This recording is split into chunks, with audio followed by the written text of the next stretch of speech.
Hey, welcome to the party pit. Yeah, welcome, welcome. So check it out. Listen, we're still not doing Bible things because I'm about to be having face surgery. It's a good time. Yeah. So my whole face is about to be all fixed up and shit. And I'm not gonna have any teeth. It's about to be some shit.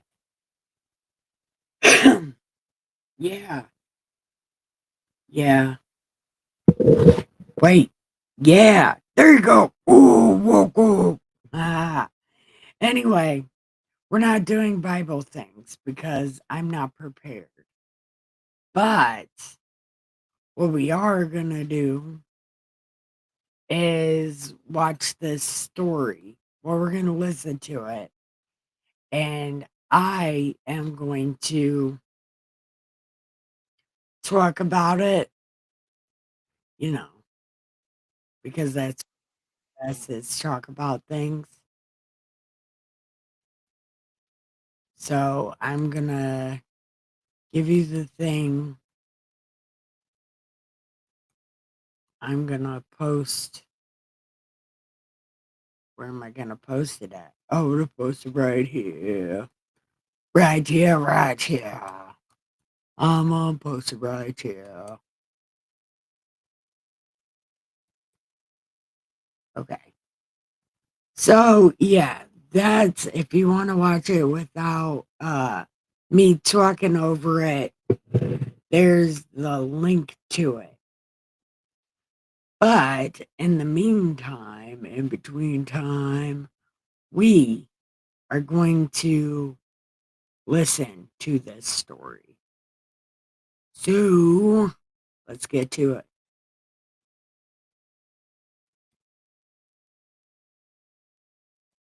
Okay.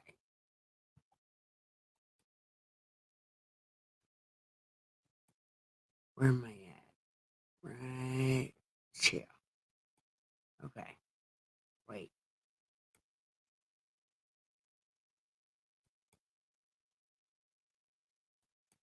Little girl waits nervously in the schoolyard for her kindergarten graduation ceremony, desperate because she had promised her classmates that her dad would arrive at any moment. When she sees an elegant man about to step into a luxury car, she rushes over, clasps her hands in a plea, and begs, "Sir, could you be my dad at my graduation? All the fathers came except mine. Please." The man looks at her desperate face, then at the school full of happy families, and his heart tightens. He asks her to just wait a minute and leaves in his car, leaving the child sobbing, convinced she's been let down. But what happens minutes later changes everything. The late Man, they don't describe it like it's minutes later. I don't know for sure, but what do you think? Is this guy a dad, an uncle, a friend of the parents, or a stranger? What do you think he ends up being at the end of this? afternoon sun painted the yard of Northwood Elementary School with golden hues as the scent of flowers from the small school garden mingled with the sweet aroma of homemade treats prepared by the mothers for the ceremony. Clutched the blank diploma she would receive in a few minutes, her 7 years carrying a weight far heavier than they should. Her small fingers trembled not from nervousness about the graduation, but from the secret she had kept for weeks. "My mum brought fudge brownies for everyone," shouted Charlie, waving at a smiling woman carrying a colorful tray. "And my dad came, straight from work just to see me." Sophia forced a smile as she watched families organize themselves in the yard. Mothers adjusted bows in their door. I don't ever remember being bullied. Like, and it's not like I was a popular kid or anything, and I'm a very I'm not. I'm not even a popular adult. I've been the same way since I was like 15. So I've really never had, no, I've had plenty of friends, but never popular friends, but I was never picked on by people. I made shit up in my head sometimes, like I was being picked on, but wasn't nobody really picking on me. I made that shit up. I don't really ever remember being bullied. Daughter's hair. Fathers took photos with cell phones. Grandparents distributed proud kisses. The little girl's heart tightened when she saw the empty chair in the first row where her special companion should have been seated. For weeks, she had made up stories about her father for her classmates. She claimed he worked far away, that he was very important, that he would arrive by surprise at the graduation. The lies came so naturally that sometimes she almost believed them herself. She almost forgot that she lived only with Grandma Lourdes, the 85-year-old woman who had barely been able to get out of bed for months. "Sophia, where's your dad?" asked Beatrice, the most popular girl in class, looking around with malicious curiosity. "You said he was coming." "He's coming, he's coming," Sophia replied too quickly, her voice higher than usual. He's stuck in traffic." But time passed, and the lie weighed heavier and heavier. Ms. Marcia, the teacher, began to organize the children into a line, explaining how the ceremony would proceed. Each graduate would enter hand in hand with their family member, receive their diploma, and take a special photo. Sophia felt tears burn her eyes when she realized she would be the only one without a companion. It was then that she saw.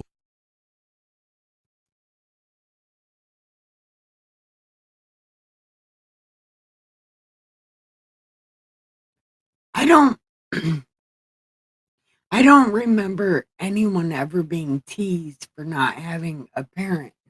Like, it seems like my whole life, something in the universe sheltered me from seeing any of this stuff. Even like a homeless drug addict, I never saw a homeless kid. And in the group home, there was never a girl missing. Like, something in my life seriously shielded me from the negativity of the world, because I'm telling you, none of this stuff happened.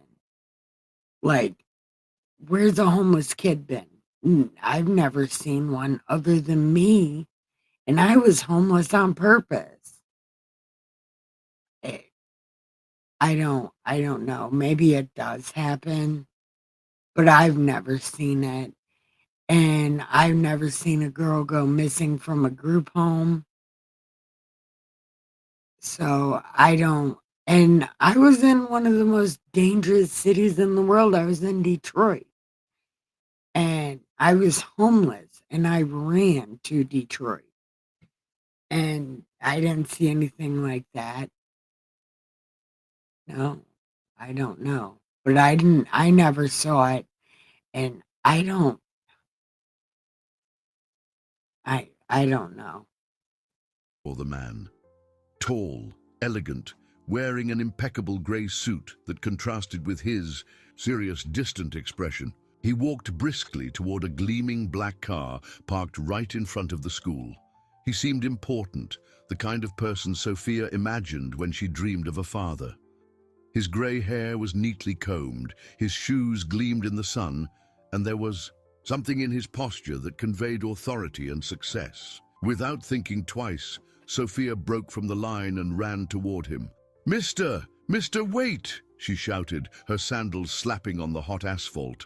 The man stopped, surprised, and turned to the girl who was running toward him, her braids bouncing, and her eyes already wet with tears. Sophia reached him breathless, clasped her small hands in supplication, and raised her face, letting all her vulnerability show. "Mister, could you be my dad at my graduation?" The words came out in a desperate whisper.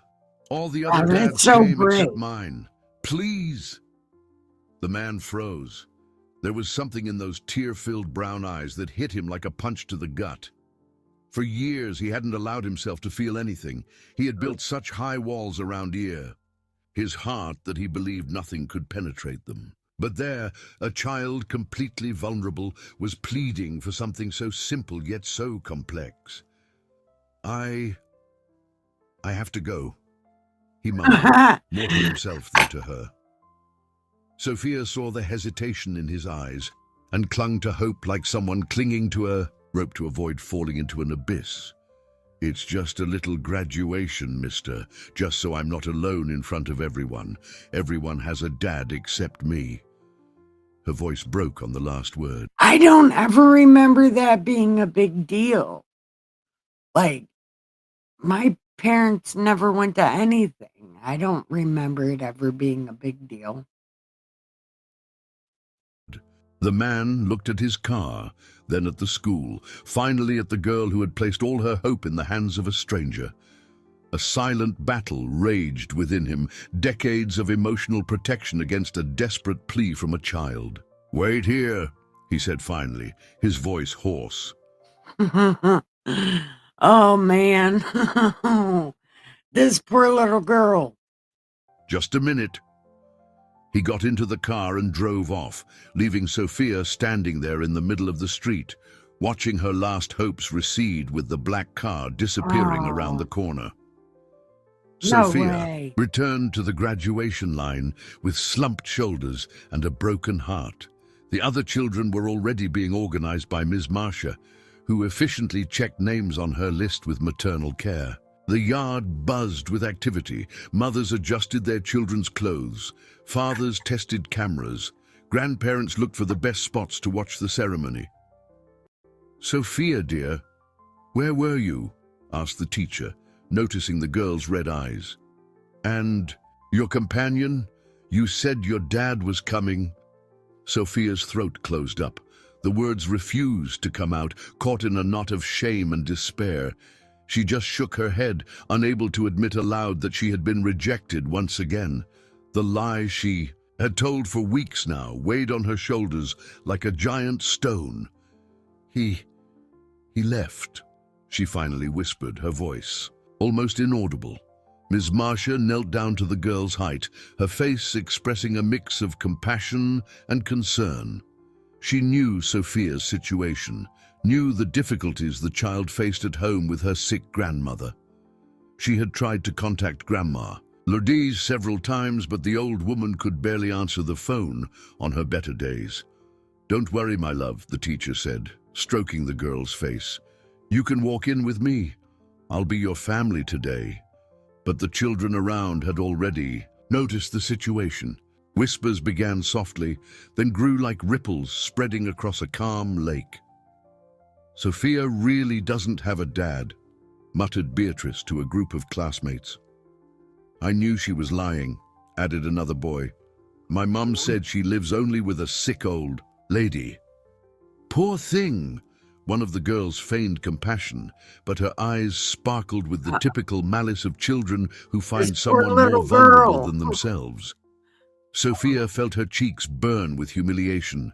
Each whisper was like a needle, prick in her chest. She had spent weeks building a fantasy, inventing a perfect father to impress her classmates, and now everything was collapsing before dozens of curious and judgmental eyes. Meanwhile, a few blocks away, Edward Montgomery drove his Mercedes down the main avenue, his hands trembling on the steering wheel. At 52, he owned one of the largest construction companies in the region, a man accustomed to making multi-million-dollar 52. decisions without hesitation. So he is a middle-aged man. But the desperate plea of a 7-year-old girl had shaken the very foundations of his soul, which he thought were permanently armored. "What madness is this?" he mumbled to himself, trying to convince himself that he had done the right thing by leaving. "I can't get involved in a strange child's life. I can't..." But the image of those tear-filled eyes wouldn't leave his mind. Wait. The way she clasped her hands in supplication, the pure vulnerability in her broken voice. Edward had spent the last 8 years avoiding any situation that might awaken paternal feelings he had buried, along with his own dreams of a family. He stopped at a red light and looked at his watch. The ceremony was supposed to start in 15 minutes. He imagined the girl returning to the line alone, facing the humiliation of being the only one without a companion. He imagined the moment. She would have to walk alone to the makeshift stage, while all the other children were accompanied by their Man, does proud he really parents. think "It's not my problem," he repeated like a mantra, but his voice sounded less convincing with each repetition. The light turned green and he drove on, but his hands were sweating and his heart pounded. A silent war raged within him. On one side, 8 years of self-imposed emotional isolation, the conscious decision never to allow himself to love anyone again to avoid suffering. On the other, the memory of that desperate little voice just asking not to be alone. Edward had learned the hard way that emotional involvement meant becoming vulnerable to pain. He had sworn he would never again allow anyone the power to destroy him again. But something in the child's desperate sincerity had pierced all his defenses like a direct arrow. At the school, the ceremony was about to begin. Sophia occupied the last spot in the line, trying to become invisible. Oh. Miss Marcia made a final adjustment to the microphone and began her opening speech, talking about achievements, growth, and the fundamental support of families in the educational process. Every word was torture for Sophia, who kept her eyes fixed on the ground, counting the ants marching between the stones in the yard. She didn't want to see the happy families, didn't want to witness what she could never have. It was then that she heard the sound of a car stopping in front of the school. Sophia's heart raced when she recognized the engine sound. She slowly raised her eyes, almost disbelieving, and saw the same black car stopping in exactly the same spot as before. But this time, something was different.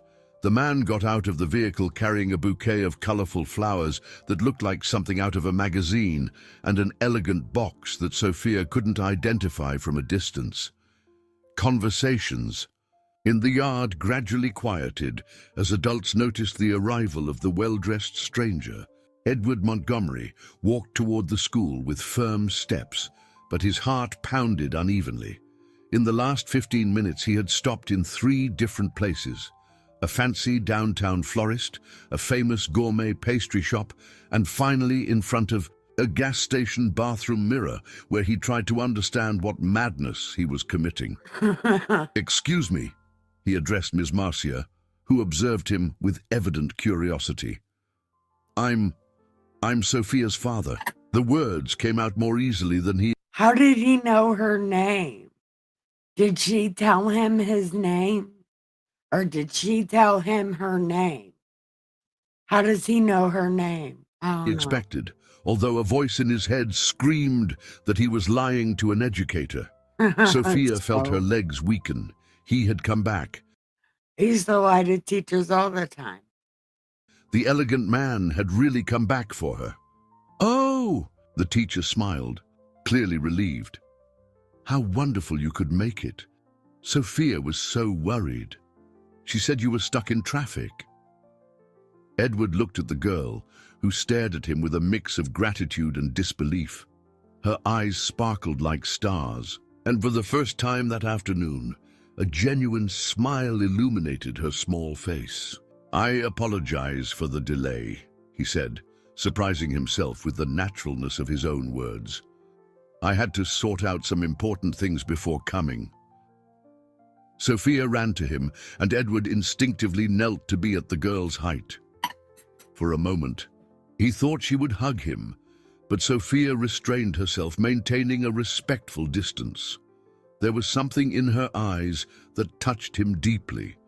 Not just gratitude, but a sad wisdom of someone who had been disappointed many times. "Thank you for coming back," she whispered, so softly that only he could hear. Edward felt something break inside his chest. He extended the Was it bouquet his to her, heart? watching Maybe her it's his eyes widen ribcage. at the perfect flowers.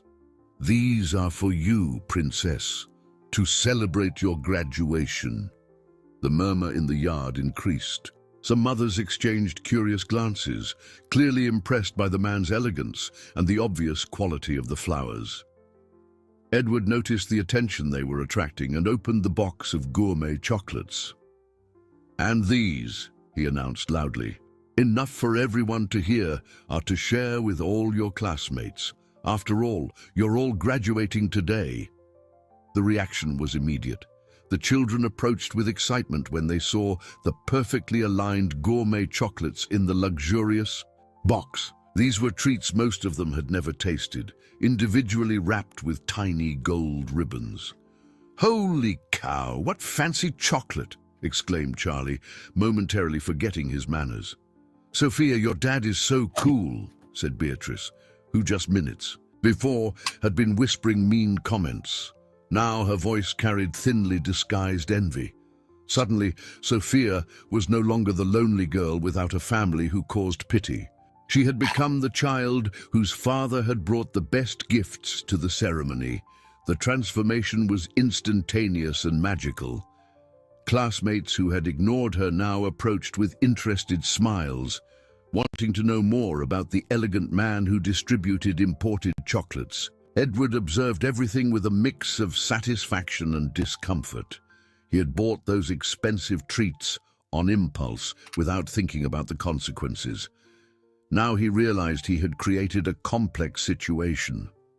The other children looked at him. With admiration, some parents whispered among themselves, clearly trying to figure out who this well-dressed man was, whom they didn't recognize from the public school social circle. "Daddy," Sophia tested the word carefully, "are you staying for the whole ceremony?" The simple question hit him like lightning. Daddy. A word he hadn't heard in years, that he had learned to avoid in movies, conversations, memories. But coming from that little girl's lips, it sounded different. See, it like says he has a lot of emotional issues in being called daddy. But as of right now, it hasn't said anything on why he feels that way. It just always says he feels some kind of way. Now, I haven't watched it enough to know what it's talking about. Like when I tried to watch this a little bit ago, I couldn't get through it because everybody kept fucking with me. But now I got time to watch it and I'm going to watch it with y'all.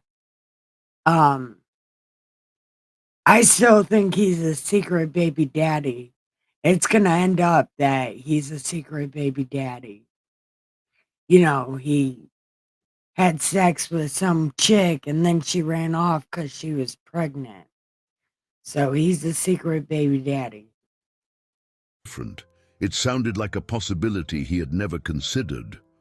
"Of course," he replied before his rational mind could interfere. "I wouldn't miss your graduation for anything, Mins."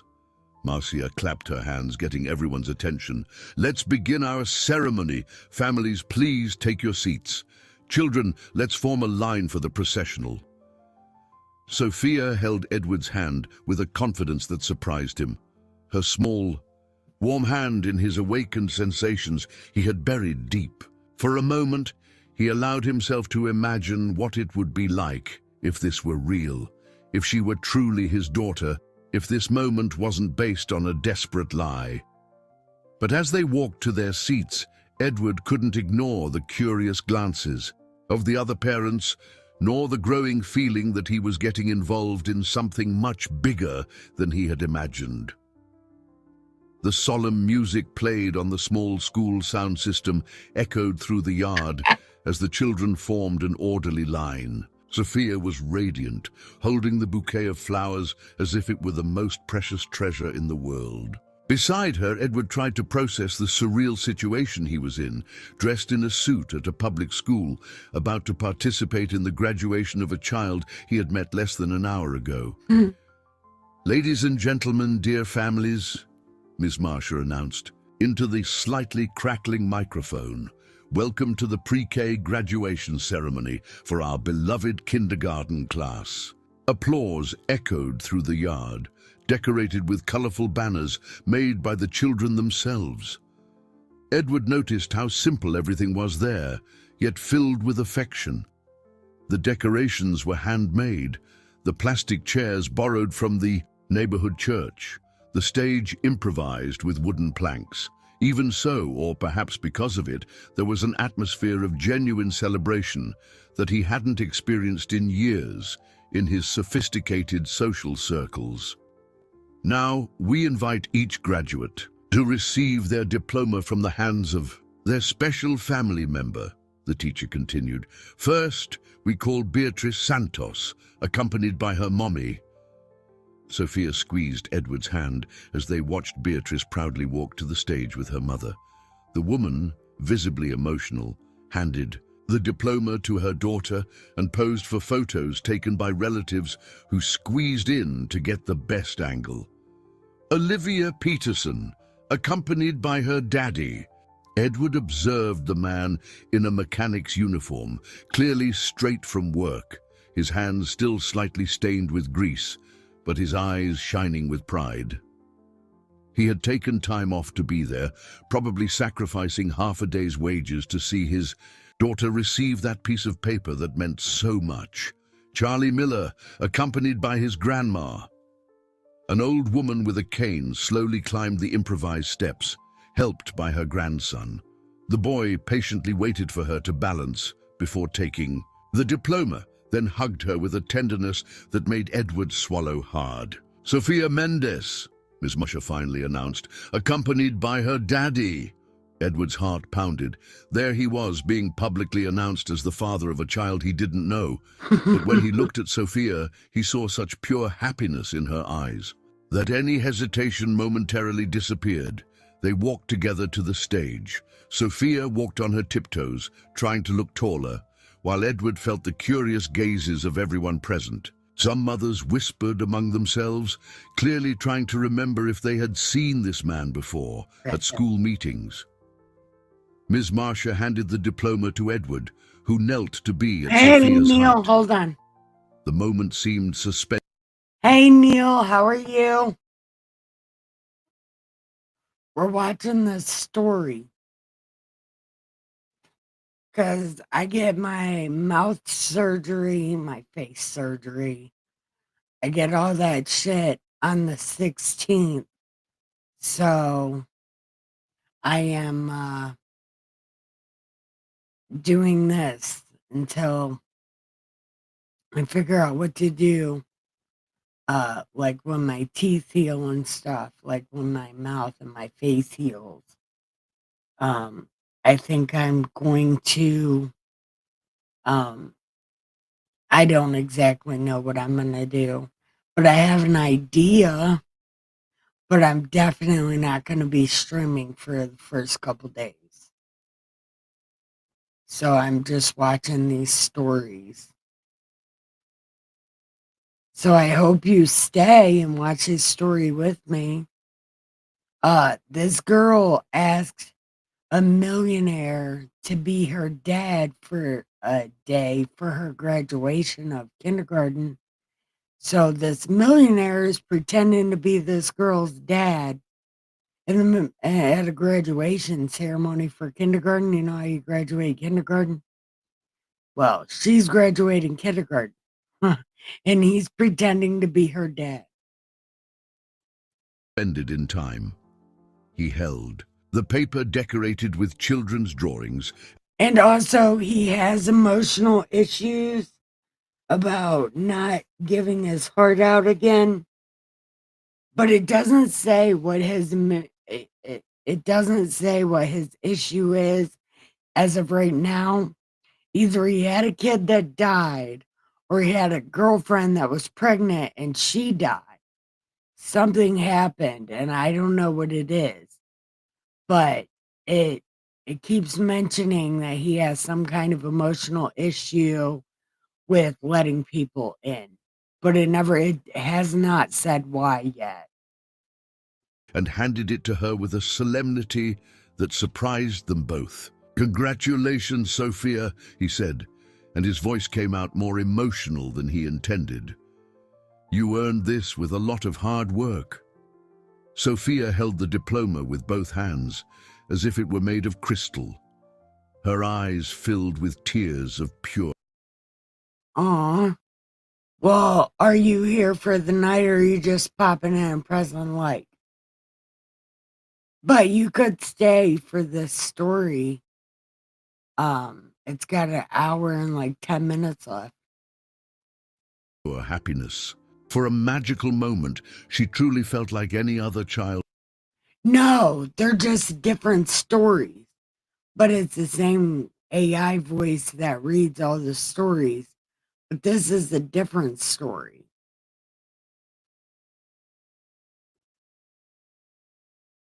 Yeah, no, this one is different.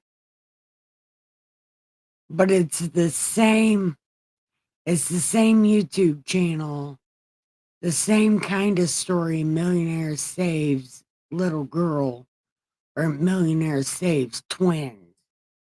It's different, but I've been trying to watch this one for the past couple hours and I have not got through it, so I figured we could get through it together.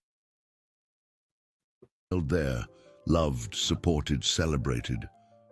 "Daddy," she whispered, and this time the word came out more naturally.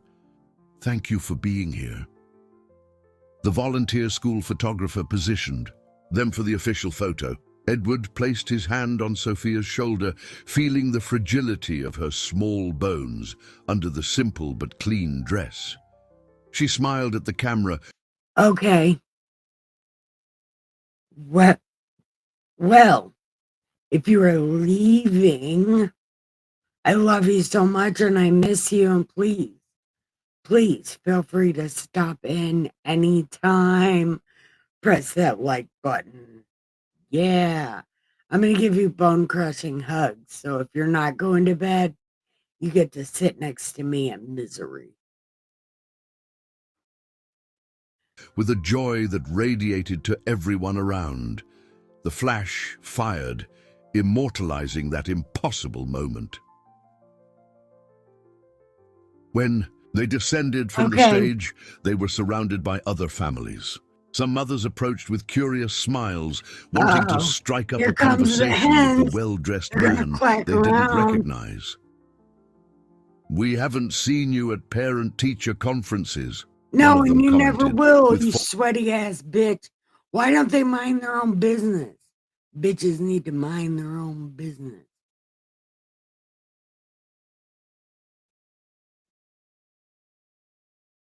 Thank you, Neil. False cordiality. "You must work. A lot, I imagine." Edward felt the weight of the scrutiny. Each question was a potential trap. Each answer could expose the charade they had created. "Yes, I travel a lot for work," he replied vaguely, pulling Sophia closer. "But I wouldn't miss my daughter's graduation for anything." Sophia looked at him with admiration when he called her "my daughter." The words sounded so natural that for an instant she forgot that all of this was just a temporary act. The ceremony... He's a secret baby dad. He has to be.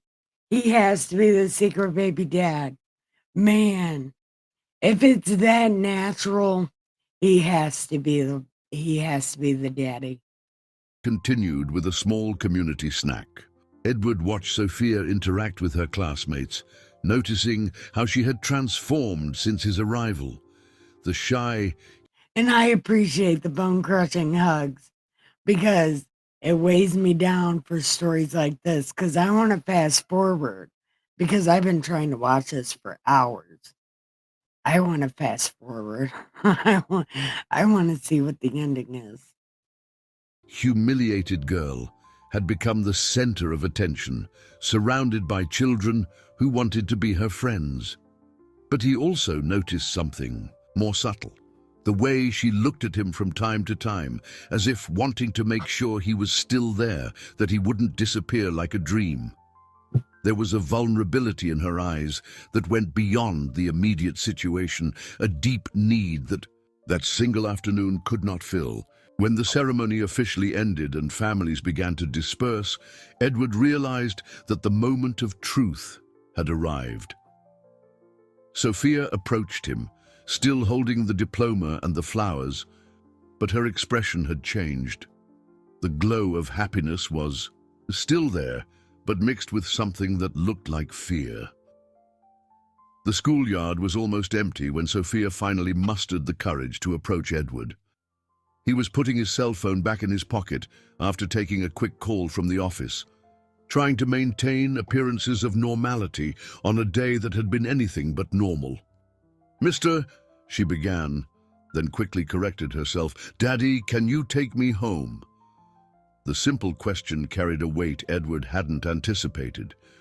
Of course, she would expect him to take her home. Any father would do that after his daughter's graduation. But he wasn't her father, and he had no idea where she lived or what her family situation truly was. "Of course," he replied, though Man, what's he getting himself into?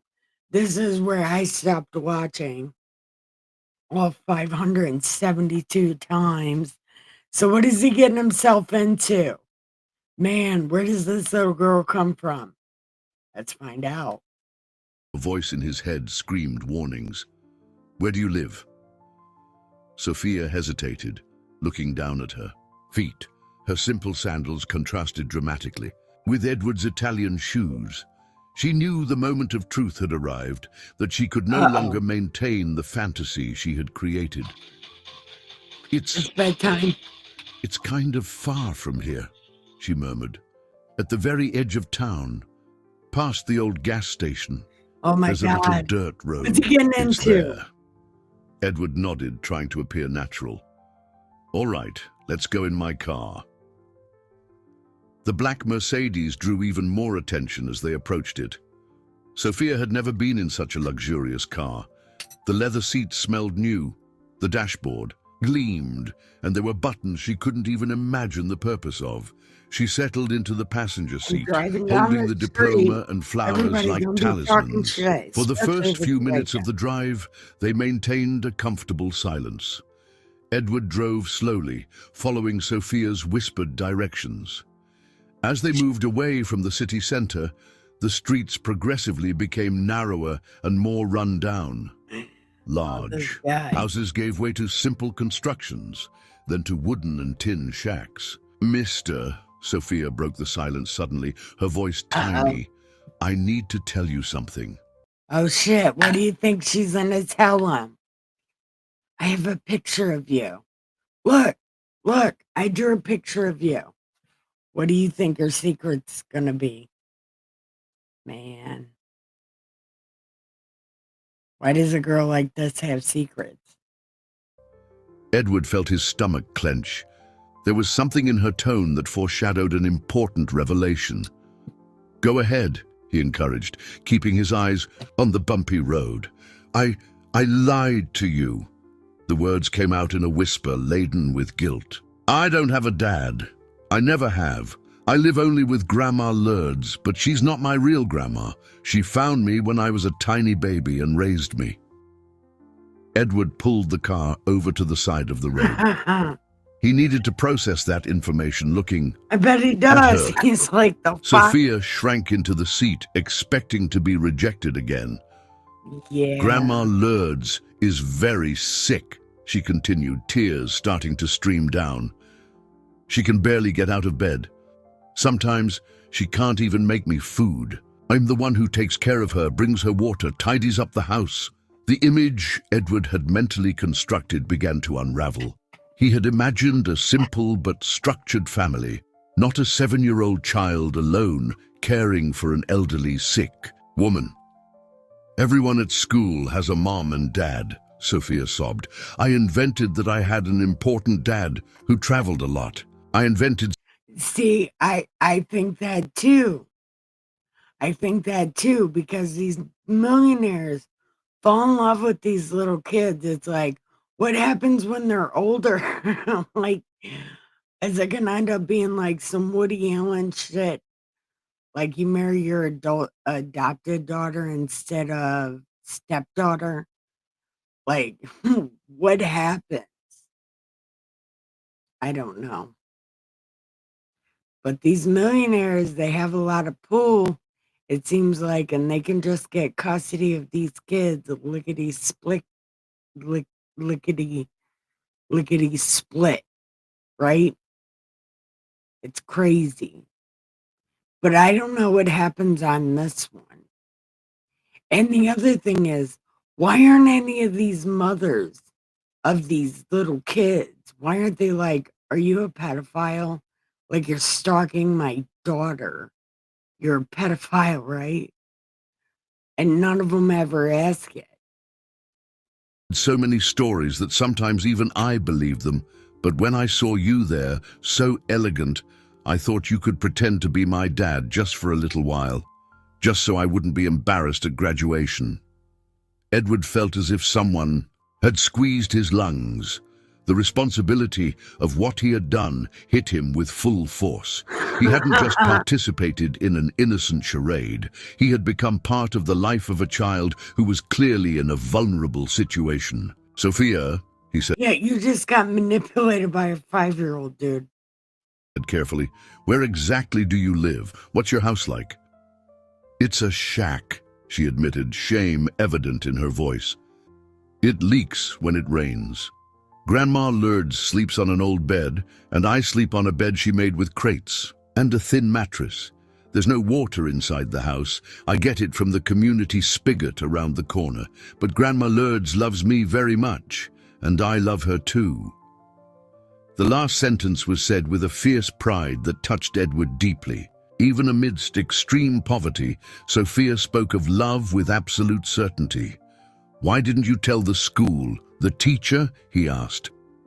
Grandma Lourdes is afraid they'll take me away from her, Sophia explained, with the sad wisdom of someone who grew up too fast.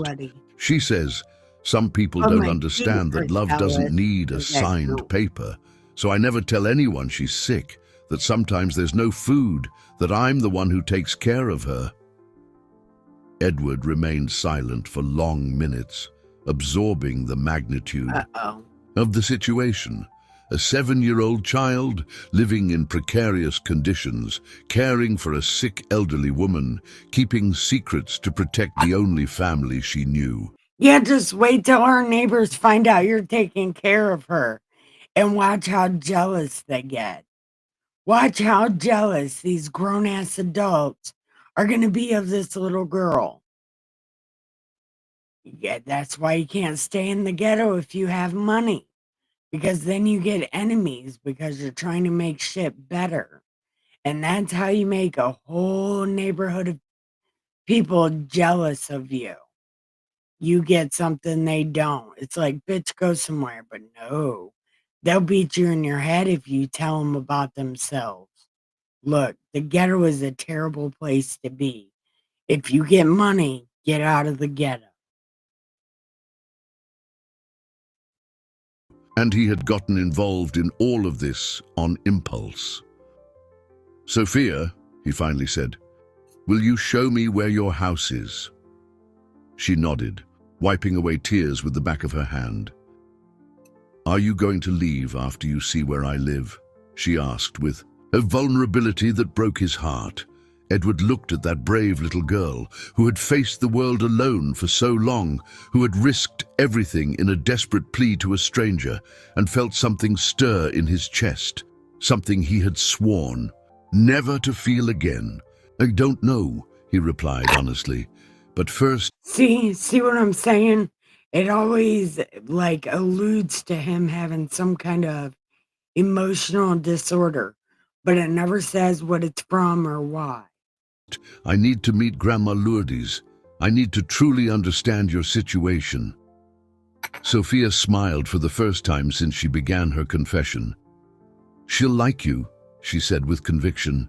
Grandma Lourdes always says there are angels disguised in the world. I think you're one of them. The black Mercedes seemed absurdly out of place on the dirt road. Edward drove slowly, avoiding the larger potholes, while observing the progressively transforming landscape. Brick houses gave way to makeshift constructions, then to wooden and tarp shacks. The contrast with his world of mansions and mirrored offices was brutal. It's over there, Sophia pointed, to a structure that looked more like a heap of old planks and sheets of tin. The Blue Shack. Edward stopped the car and remained silent for a few seconds, trying to process what he saw. The shack Sophia had mentioned was even worse than he had imagined. The walls were made of old plywood, painted faded blue in some spots. The tin roof was clearly punctured in several places, patched with pieces of plastic tarp. A torn curtain served as a door. Okay, I will. Grandma I haven't Lourdes seen must be Drenching Whippers in a sleeping, long time. Sophia whispered, noticing Edward's shocked expression. She sleeps a lot because the medicine makes her tired, but she'll be happy to meet you. Edward got out of the car as if in a trance. The smell of open sewage mixed with wood smoke invaded his nostrils. That smells great. Curious children began to approach, attracted by the luxurious car that completely contrasted with the And environment. that's their parents. Some women appeared at their doorways. And their parents are so jealous of this little girl because she knows somebody in a nice car. Yeah, just wait for it. Whispering among themselves about the well-dressed stranger who had arrived, Sophia gently pushed aside the And getting jealous of her. The more they look at her. curtain that served They left that part out because it wouldn't be an inspiring story if it told the truth. as a door. Grandma Lourdes, graduation's over. I brought someone for you to meet. Edward entered what Sophia called a house and felt the air escape his lungs. The space was no more than 10 by 10 feet. The floor was packed earth, partially covered by pieces of old linoleum. In the corner, an rusty iron bed where an extremely thin old woman lay with sparse white hair and skin yellowed by illness. My That's little called granddaughter. jaundice. She's out. Grandma Lourdes' voice was a hoarse whisper. How was your graduation? Did you get your little diploma? Sophia ran to the bed and proudly showed the diploma. Look, Grandma, and look at the flowers I got, and there was chocolate for everyone. Edward stood by the entrance, observing the interaction between the two. There was so much genuine love in that tiny space that he felt like an intruder. Grandma Lourdes made a heroic effort to sit up in bed, supporting herself on trembling arms. And who is this elegant gentleman? She asked, her eyes still bright despite the evident illness. Grandma, this is the mister who helped me at graduation. Sophia hesitated in her introduction, remembering their conversation in the car. He pretended to be my dad so I wouldn't be alone. Grandma Lourdes studied Edward with the penetrating gaze of someone who had lived much and learned to read people. He approached slowly, feeling awkward in his expensive suit in that environment of extreme poverty. Nice to meet you, Ms. Lourdes, just Lourdes, she completed with a toothless smile. Sit here in the chair, sir. Sophia, get the gentleman a glass of water. Edward sat on the only available chair, an old, cracked plastic chair. Sophia disappeared behind a curtain that divided the space, and he could hear the sound of water being poured from a bucket. Thank you for helping my girl, Grandma Lourdes said, her voice heavy with emotion. She was so worried about this graduation. I wanted so badly to go, but she made a vague gesture to her own frail body. Edward noticed the purple bruises on her arms, signs that she bruised easily. He also noticed the way she gasped slightly, just from sitting up. No need to thank me, Edward murmured, feeling increasingly uncomfortable. Anyone would do the same. No, sir, they wouldn't. Grandma Lourdes corrected him gently. I learned a long time ago that the world isn't generous to people like us. You did something special today. Sophia returned with a glass of water in a mismatched cup. Edward took a sip, trying not to think about the water's origin, and observed how she moved through the house with adult-like efficiency. She organized Grandma Lourdes' medicines, adjusted her pillow, checked if there was enough food for dinner. Sophia told me you've been living here alone for a long time, Edward said, trying to start a conversation that would help him better understand the situation. Since she was 6 months old, Grandma Lourdes confirmed. I found her in a dumpster, behind the Central Market, a tiny abandoned baby, crying from hunger and cold. I couldn't just leave her there, could I? Edward felt his stomach clench. Sophia had literally been thrown away like trash, and this sick old woman had saved her and raised her with love for over 6 years. You never tried to formalize the situation? Contact the proper authorities? Grandma Lourdes laughed, but it was a bitter laugh. Sir, do you think they'd let an 80-year-old who collects recyclables to sell keep a child?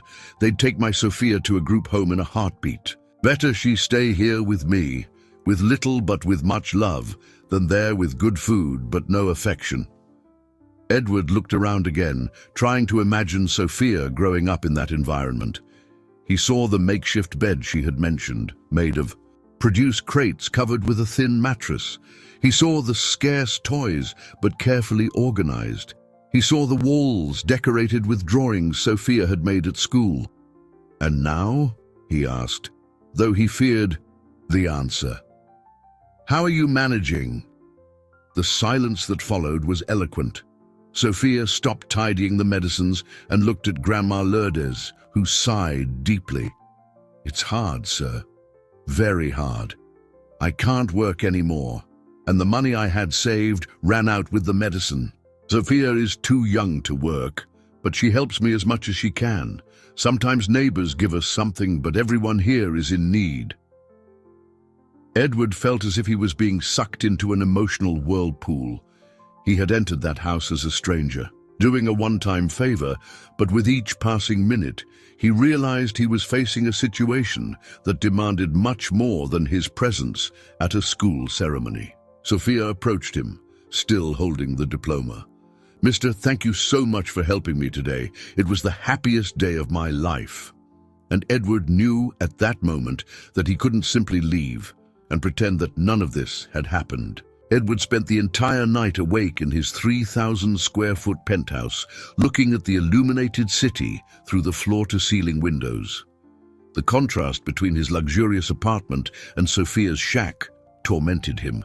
Every designer... Good night, Neil. Love you so much.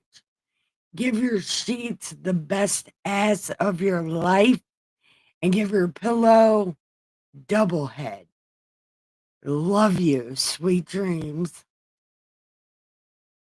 Furniture piece, every work of art on the walls, every detail that once represented his success now seemed like a silent accusation. In the morning, still in his silk pajamas, he made a decision that surprised even himself. Okay, but just know it's going to be the rest of the story and me talking shit. But I did put the original story, I put this original video up there in the first comment. It's this video. But if you watch my stream, I'm probably going to be talking a whole lot of shit about the ghetto. Just pre-warning. He quickly dressed in casual clothes, jeans and a polo shirt, something he hadn't worn in years outside his home. He stopped at the city's most expensive supermarket and filled 2 bags with products he knew were missing from that house. Milk, bread, fruit, basic medicines, cleaning supplies. The drive to the impoverished neighborhood in daylight revealed details. This right here is going to make all their neighbors jealous of them. Why? That the previous afternoon's dim light had hidden. Open sewers, children playing among garbage, houses that looked ready to collapse. Edward drove slowly, aware of the curious. Glances his car attracted even on a Saturday morning. When he arrived at the Blue Shack, he found Sophia playing alone in the small space in front of the house, making paper dolls from old magazine pages. She looked up, and her face lit up with a pure joy that made him momentarily forget all his fears. "Mister, you came back." She ran to him but stopped halfway, as if remembering she should maintain a certain distance. "I brought some things for you," Edward said, carrying the bags. "How is Ms. Lourdes today?" "She's a little better. she managed to get up to make some tea. Sophia guided him into the house. "Grandma, look who's back." Grandma Lourdes was sitting on the bed, more alert than the day before. Her eyes lit up when she saw Edward with the groceries.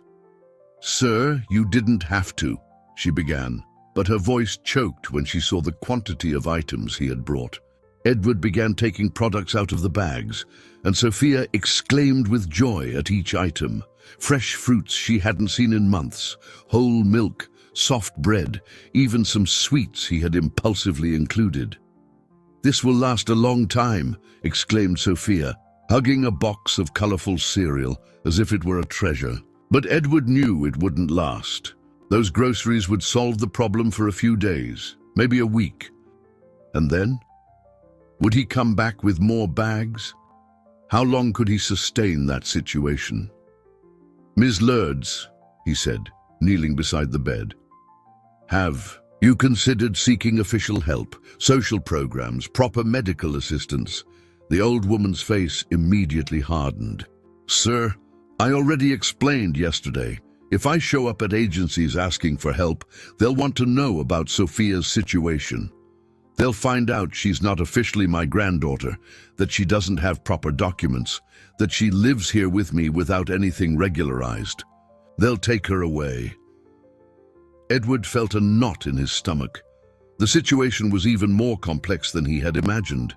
Sophia lived in a kind of legal limbo, protected only by the love of an old woman who was no longer able to care for herself. "What if?"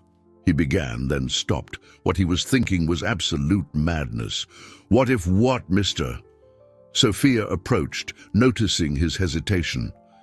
Edward looked at that girl who had changed his life in less than 24 hours. He looked at Grandma Lourdes, who watched him with a mixture of hope and distrust. He thought about his empty life, his silent penthouse, all the years he had spent avoiding any emotional commitment. "What if I—" The words came out before his rational mind could stop them. "What if I adopted Sophia?" The silence that followed was deafening. Sophia's eyes widened. Grandma Lourdes opened her mouth without being able to make a sound. "I mean," Edward continued, his voice gaining firmness as the idea solidified, "I have resources, a large house, I can provide education, medical care, and you too, Ms. Lourdes. I can ensure you get proper treatment, a dignified home." "Mister," Sophia interrupted with a trembling voice, "are you serious? Do you really want to be my dad for real?" The simple question hit him like a lightning bolt. He had spoken on impulse, but now that the words were out in the air, he realized they weren't just the product of an emotional moment. Somewhere deep in his heart, the idea made sense in a way that terrified him. He swallowed hard. "I think so. I think I want to try." Grandma Lourdes began to cry silently. "Sir, you don't know what you're offering. Sophia is a special girl, but raising a child, it's a huge responsibility. And there's all the legal stuff, the documents, the bureaucracy." "I have lawyers," Edward replied, surprised by his own determination. "I can handle the legal issues. And as for raising a child, well, I'll have to learn. But I can't just leave and pretend I didn't see how you live." Sophia approached slowly, as if fearing that any sudden movement might break the spell. "If you adopt me," she asked with the seriousness of an adult, "can I still see Grandma Lourdes? Will she be left alone?" Edward felt his heart constrict. Even faced with the possibility of escaping extreme poverty, Sophia worried about the only family she had ever known. "Of course," he replied without hesitation. "Miss Lourdes is your family. We'll take care of her too." That's when he realized he had just changed not one life, but 3 lives forever. And for the first time in 8 years, since he decided never to allow himself to love anyone again, Edward Montgomery felt he was doing exactly what he should be doing. The fear was still there, immense and paralyzing, But greater than the fear was the certainty that he couldn't abandon that brave girl who had changed his world with a single desperate plea. "So," he said, extending his hand to Sophia, "how about we start working on the paperwork so you can officially be my daughter?" Sophia took his hand with both of hers, small and warm, and smiled with a happiness that could light up the entire impoverished neighborhood. Monday arrived with reality knocking on Edward's door like a hammer. Sitting in his glass office on the 30th floor of one of the city's most expensive buildings, he stared at the pile of documents his lawyer had placed on the table. Each page represented a legal obstacle he hadn't anticipated when he made his impulsive offer over the weekend. Edward, Henry Miller, his lawyer for 15 years, looked at him with a mixed expression of concern and incredulity. "Are you sure you want to go through with this? Adoption is already a complex process under normal circumstances, but this case, it's practically impossible." Edward leafed through the documents, trying to decipher the legal language that described all the complications. Sophia had no official birth certificate. Ms. Lourdes had never legally registered her guardianship. There was no paper proving any family ties between them. "Is there any chance?" Edward asked, knowing the answer wouldn't be what he wanted to. "Here, minimal," the brutally honest lawyer replied. "First, we would have to regularize the child's situation with the state. That means involving Child Protective Services, the family court, social workers. They will question why a 7-year-old child was never officially registered." Edward felt his stomach clench. "And then?" "Then, if we can prove she's in a situation of abandonment or neglect, the state will assume temporary guardianship. She'll go to a shelter while they process the adoption papers. And then, my friend, you get in line like any other candidate." "What line?" "The line of people wanting to adopt children. And I can assure you that a 52-year-old single man with no experience with children is not at the top of judges' preferences." Edward got up and walked to the window, watching the city below. Somewhere in that sea of buildings and houses, Sophia was probably helping Grandma Lourdes, organizing medicines, doing household chores that a 7-year-old child shouldn't have to do. How long would this whole process take? If we're lucky, 2 years? Realistically, 3 to 5 years, and that's assuming everything works out in the end. And during that time, Sophia would stay in a shelter? Probably, yes. Edward closed his eyes. The image of Sophia in a shelter, separated from Grandma Lourdes, separated from the only love she had known in her life, was unbearable. "There has to be another way," he murmured. "Edward," Henry Miller approached, placing a hand on his friend's shoulder. "May I ask why this is so important to you? You've always avoided any kind of family commitment. Why is this child different?" Edward didn't know how to explain, how to describe the moment when a desperate girl had broken walls he thought were indestructible. How to explain that for the first time in years he had felt that his life had a purpose greater than accumulating money. "She reminds me that there are things more important than financial success," he finally said, "and I can't abandon her now." The office phone rang, interrupting the conversation. The secretary announced an urgent call from Sophia's school. Edward answered, his heart racing. "Mr. Montgomery?"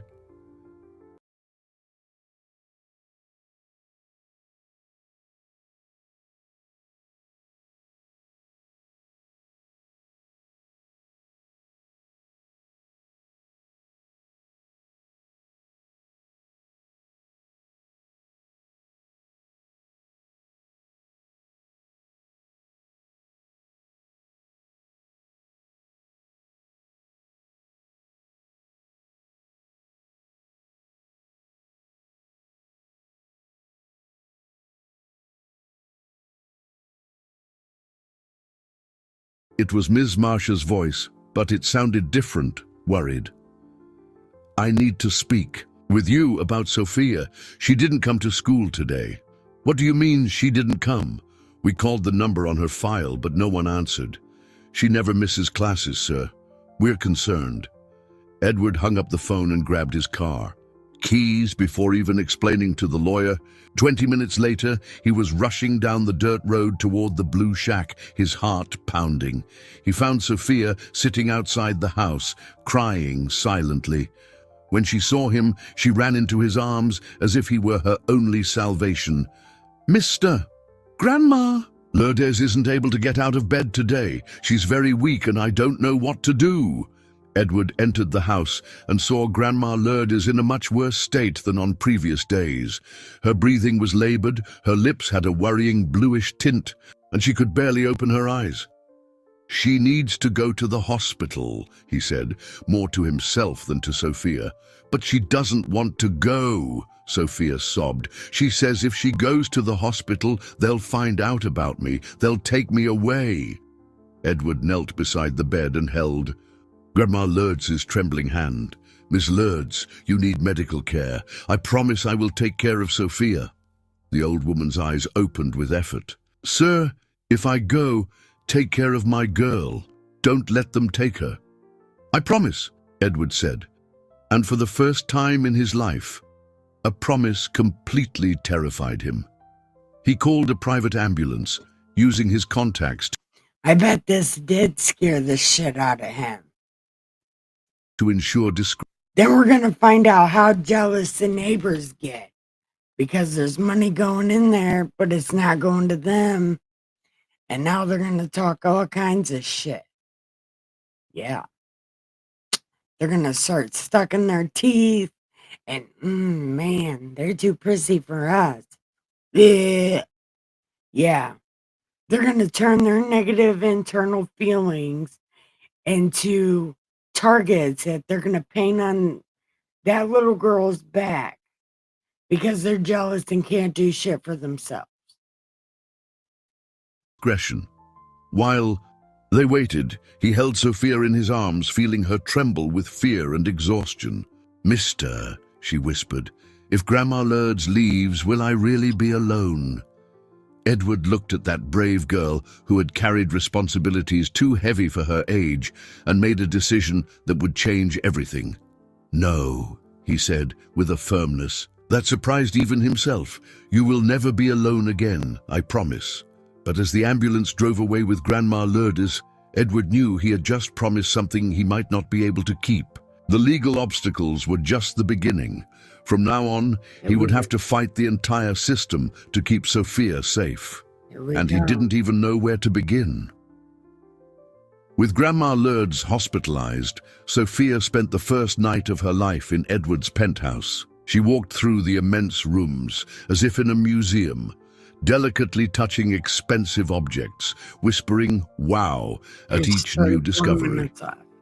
The marble bathtub was larger than the entire shack where she lived, and she asked if she could really use those towels as soft as clouds.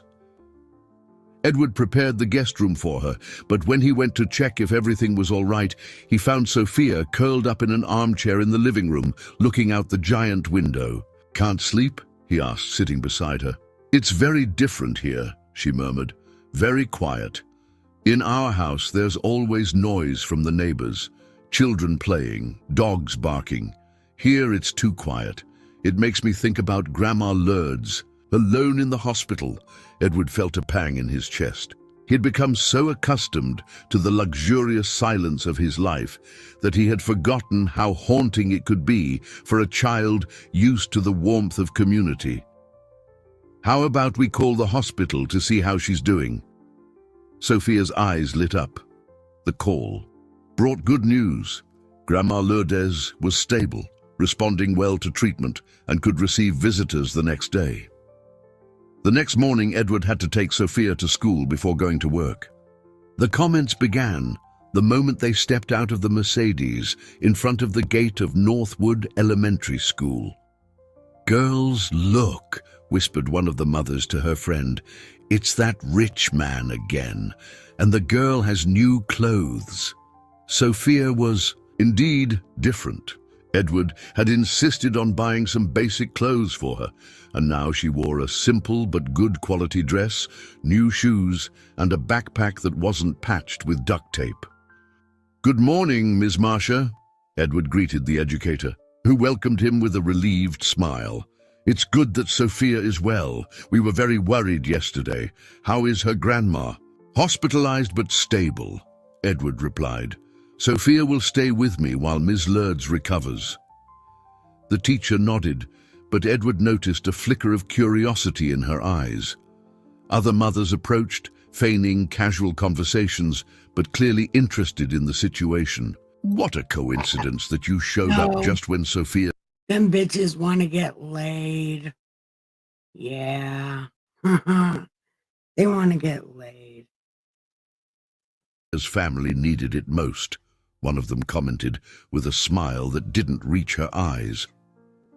Edward felt a shiver of discomfort, but merely nodded politely before saying goodbye to Sophia with a kiss on her forehead, a gesture that came naturally, surprising them both. During the day, while Edward tried to concentrate on business meetings, rumors spread through the impoverished community where Sophia lived. Neighbors who had seen the luxurious car in recent days began to speculate about the rich man's true intentions. Here we go. "This is very strange," murmured Ms. Rosa, the neighborhood gossip, to a group of women. "At the local convenience store, a rich man appears out of nowhere, interested in a poor orphaned girl. What kind of interest could that be?" "Yeah, and now that Lourdes is in the hospital, he's already taken the girl to his house," another added. "A pretty girl like Sophia, a rich single man. Something's fishy about this story." The whispers grew like wildfire. Each conversation added a new detail, a darker suspicion. When Edward picked Sophia up from school in the late afternoon, he noticed that the gazes had changed. They were no longer just curious, they were suspicious, some clearly hostile. Sophia noticed the difference too. During the drive to the hospital, she remained quiet, unlike her usual chattiness. "Did something happen at school today?" Edward asked. "The kids asked strange questions," she replied softly. "They asked if you were really my dad, why you only showed up now, why you have so much money." Edward sighed. He had been naive to think they could keep the situation simple and discreet. At the hospital, they found Grandma Lourdes visibly better, sitting up in bed and talking to a nurse. Her eyes lit up when she saw Sophia, but Edward noticed how she carefully scrutinized the new clothes the girl wore. "How are you feeling with Mr. Edward, my dear?" Grandma Lourdes asked after the nurse left. "It's really good, Grandma. His house is huge. There's a bed just for me, and he even let me choose what I wanted for lunch." Sophia spoke with enthusiasm, but Edward noticed the concern in Grandma Lourdes' eyes. Later, when Sophia went to the bathroom, Grandma Lourdes held Edward's arm. "Sir, I'm hearing some bad comments. People in the community are speaking ill of you, inventing ugly stories about your intentions with Sophia." "What kind of stories?" Edward asked, though he feared the answer. "They say a rich man doesn't help a poor child without wanting something in return. They're spreading that you might have other intentions with her." Edward felt his blood run cold. That's exactly what I said. They're starting drama, starting shit, because she got something they didn't. That's why as soon as you get money, you leave the ghetto. The ghetto will bring you back down. Look at what happened to Young Thug. He can't keep his ass out the ghetto. And they keep talking about him. And he keeps talking about them. He's going to end up getting himself in fucking trouble. That's why when you get money, you get out. That's the whole goal, to get out of the ghetto. Not to stay. No, you get out. And if you're going to take it to trial, take it all the way to trial. Don't just take a plea deal. No. fucking take it to trial. And if you're going to waste your lawyer's time and take a plea deal anyway, then just you should have took the plea deal at the beginning. Because it was pretty much the same fucking thing. I don't know. That shit irked me. But you can't be in the ghetto with money. It's like going to South Africa with money. No, you just don't do that. The implication was clear and revolting. Miss Lourdes, I would never... I know, sir. I look in your eyes, and I see you're a good person. But people don't know you like I do, and there are ill-intentioned people who might use this gossip to cause harm. What do you think I should do? Grandma Lourdes remained silent for long minutes. Maybe it's better if you stay away for a while.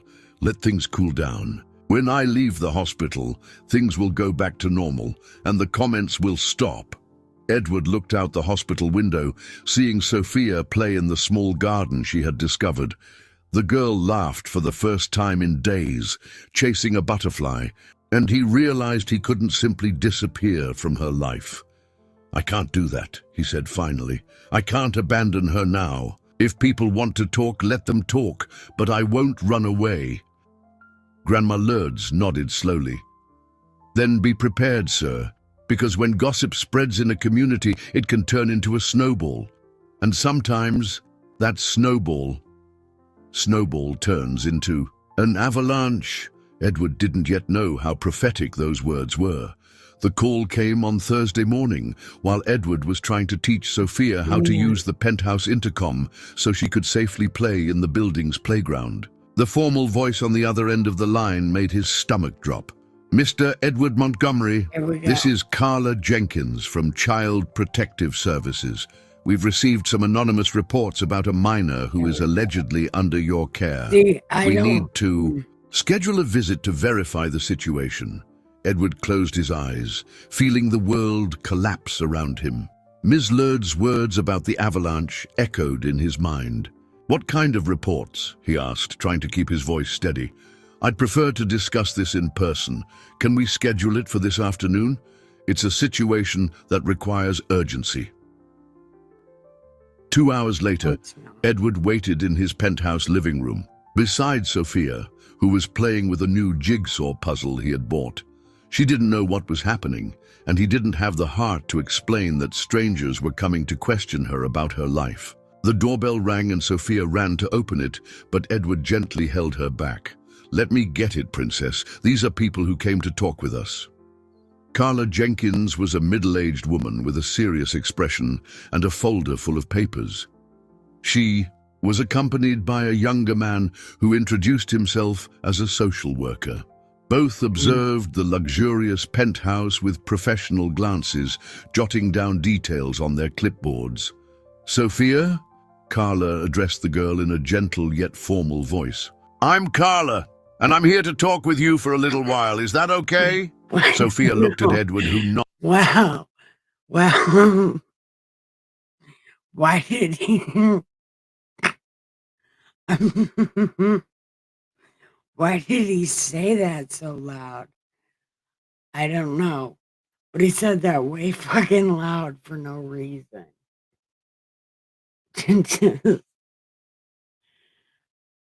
Okay. Jenkins was a middle-aged woman with a serious expression and a folder full of papers. She was accompanied by a younger man who introduced himself as a social worker.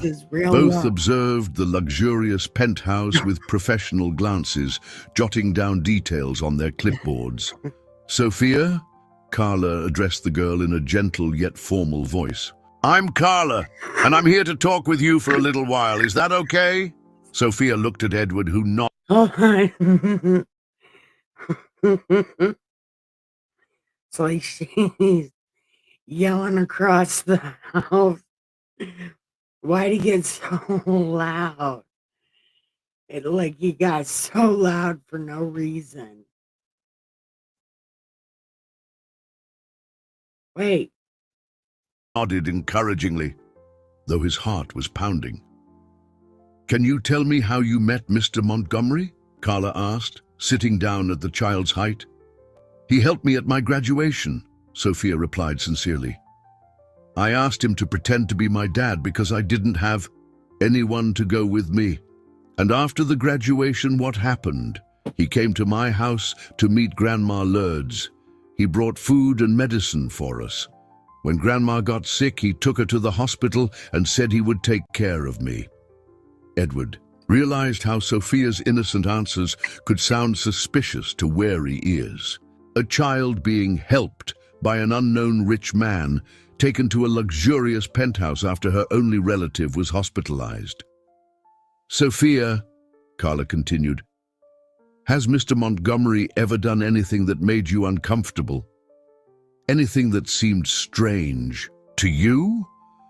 Sophia's eyes widened and she looked confusedly at Edward. Strange how? Anything. Maybe he asked you not to tell anyone about something you did together? No, Sophia replied, increasingly confused. He's just very kind. He lets me choose what I want to eat. He bought me new clothes, and yesterday he taught me how to play a game on his tablet. The social worker noted everything, and Edward realized how every kindness could be interpreted as an attempt to win the child's trust. Mr. Montgomery, Carla turned to him, can you explain exactly what your relationship with this child is? Edward took a deep breath. We have no familial relationship whatsoever. I met Sophia a week ago when she asked me to accompany her to her school graduation. After seeing the conditions she was living in, I offered help. And what exactly is your intention with this help? I've initiated an adoption process. I want to formalize Sophia's guardianship and ensure she has access to the education, healthcare, and opportunities she deserves. Carla and the social worker exchanged significant glances. Mr. Montgomery, are you aware that to adopt a child in the United States there's a specific legal process? You can't just decide to keep a minor. I am aware, yes. My lawyer is already handling the necessary paperwork. And Ms. Lourdes, what exactly is her situation regarding the child? Edward hesitated. This was the question he feared. Ms. Lourdes has cared for Sophia since she was a baby, but there's no official documentation of that guardianship. The silence that followed was eloquent. Carla closed her clipboard with a crisp snap. Mr. Montgomery, I need to inform you that Sophia is in an irregular situation. A minor cannot remain under the care of someone without a family tie or court authorization. Sophia approached Edward, sensing the tension in the air. What does that mean? She asked in a small voice. Carla knelt in front of her again. Sophia, you'll need to come with us for a few days until we sort out this whole situation. Go where? Sophia's eyes filled with tears instantly. Oh my God. To a place where other children stay while the adults sort out the paperwork. It's just temporary. No! Sophia ran to Edward, clinging to his leg. I don't want to go. I want to stay with Mr. Edward and Grandma Lourdes. Edward felt his heart shatter. He knelt and held Sophia by the shoulders. Sophia, look at me. I promised. I wouldn't abandon you. Remember, I'll fix this. But you might have to stay away from me for a few days. You promised, she sobbed. You promised I'd never be alone again. Sophia's words echoed through the luxurious room like an accusation. Edward looked at the social workers, seeing the distrust on their faces. To them, he was just another adult breaking promises to a vulnerable child. Mr. Montgomery, Carla said, firmly, you have 15 minutes to pack Sophia's things, and I ask that you don't make this any harder for her than it already is. Oh my God, these people. These fucking people. How much more of this do we got left? 10 minutes. Oh my God. Edward knew he had lost the first battle, but as he helped Sophia put away her few new clothes, he whispered in her ear, I'll come get you. No matter how long it takes, I'll come get you. Sophia just cried, clinging to her graduation diploma as if it were the last connection to the only happy moment she had lived. The Harmony House shelter was a faded yellow two-story building with bars on the windows and a small yard surrounded by high walls. Edward... Oh my God, she's going to kiddie prison. Oh man, she wasn't even bad though. Man, what is happening? Parked outside, watching children playing in the limited space, desperately searching for Sophia among them. 3 days had passed since she had been taken, 3 days during which Edward had slept only a few hours, alternating between meetings with lawyers and frustrated attempts to visit her. The bureaucratic process was an implacable machine, and he was learning the hard way that money couldn't always accelerate justice. "Mr. Montgomery?" A woman approached the fence. "I'm Mariana, the shelter coordinator. Are you here to visit Sophia?" Edward nodded, swallowing the lump in his throat. "How is she?" "Well, considering the circumstances. She's a strong girl, but, well, you can see for yourself." Sophia was sitting alone in a corner of the yard, drawing on the ground with a stick. Her new clothes were already wrinkled and dirty, and she had lost the sparkle in her eyes that Edward had come to associate with her vibrant personality. "Sophia!" he called through the fence. She looked up and ran to him, pressing her small hands against the cold metal. "Mr. Edward, did you come to get me?" The hope in her voice was like a stab in his chest. "Not yet, Princess, but I'm working on it. How are you?" "There are lots of kids here," she said, trying to sound brave. "Some are nice, but I want to go home. I want to see Grandma Lourdes." Edward knelt to be at her height through the fence. "Grandma Lourdes is much better. The doctors said she can leave the hospital next week." "And then I can leave here?" Edward hesitated. That was the question that tormented him. Even when Ms. Lourdes left the hospital, Sophia's legal situation would remain irregular. Child Protective Services wouldn't simply return her to the elderly sick woman. "We're working on it," was all he could say. Later, in Henry Miller's office, Edward faced the brutal reality of his situation. On the table, piles of documents represented weeks of legal work, but progress was discouragingly slow. "The news isn't good," the lawyer admitted. "In addition to the normal legal issues of adoption, we now have to deal with the suspicions raised by the anonymous reports." "What suspicions?" "They investigated and found nothing." "Edward, you have to understand how this looks to the authorities. A rich, single man with no history with children." This is, man, the hens be clacking. Yes, this is all bullheaded chicken head shit. Look, this is chicken head shit.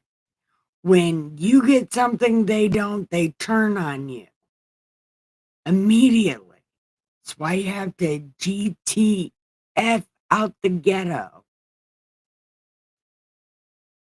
Appears out of nowhere wanting to adopt a poor girl.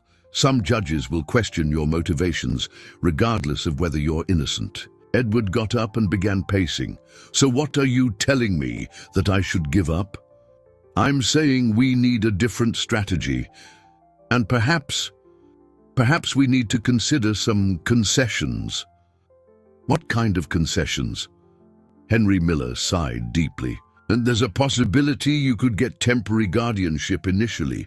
That would be faster than a full adoption. Sophia could leave the shelter and live with you, but under state supervision." "Supervision?" "Regular visits from social workers, periodic reports, psychological evaluations. Your private life would be constantly monitored."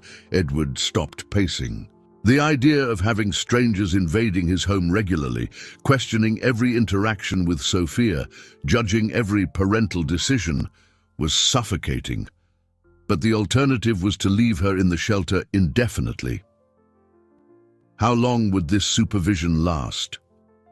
At least 2 years. If everything goes well, you could request final adoption after that period. And Miss Lourdes, where does she fit into all this? That's another problem. Technically, she has no legal rights over Sophia, but if we can prove there was a de facto family bond, even without documentation, perhaps we can establish a visitation arrangement.